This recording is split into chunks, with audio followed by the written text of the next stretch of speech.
मदीने में आया नबी जे देश में रोजा पयो रखा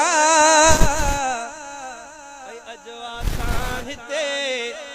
ज़मज़म साहिते अग्या रोज़े जे मां इफ्तार पियो कया गज कर दुआ हुजे रमज़ान मदीने में हुजा नबी जे देश में रोज़ा वनी रखा अजवा सा उते ज़मज़म सा उते अग्या रोज़े जे मां इफ्तार भी कया हुजे रमज़ान मदीने में हुजा हुजे रमज़ान मां पी गरम मां बिछा थी त चंड में रोज़न रखण जे लाइ रखा थी त चंड में अखियूं ठारियां उते शुक्र सारियां उते अखियूं ठारियां उते शुक्र सारियां उते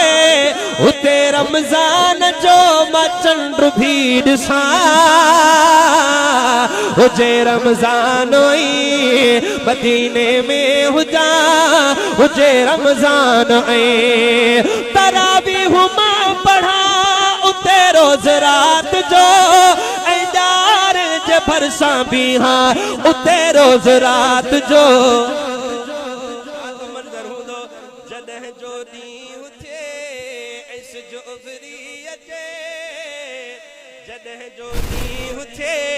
ऐसे जो फिरी अचे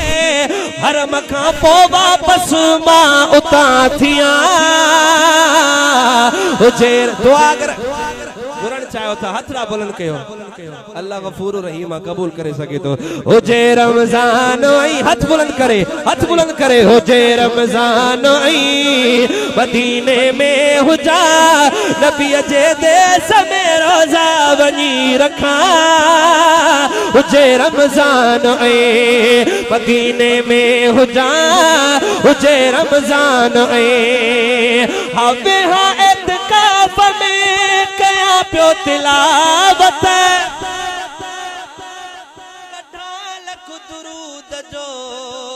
रस दिल खे राहत न गफलत में हुजा इबादत में रहा न गफलत में रहा इबादत में हुजा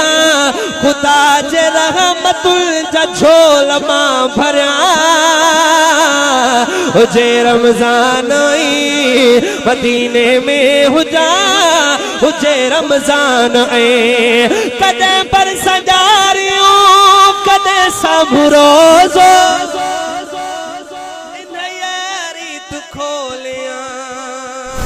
रोज़ान रोज़ो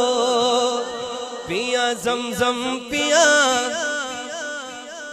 पिया पिया ज़मज़म पिया सदाई खुश रहा ओ गमन के जिंदगी मां तड़े छॾिया हुजे रमज़ान मदीने में हुजा हुजे रमज़ान मोहम्मद मिठे वट कया ईद मां हफ़ीज़ ऐदार जे भरसां पढ़ा हा ईद मां हफ़ीज़ सलामी आखिरी भरण खां पोइ वरी कयूं उम्रो पो पाकिस्तान मां चा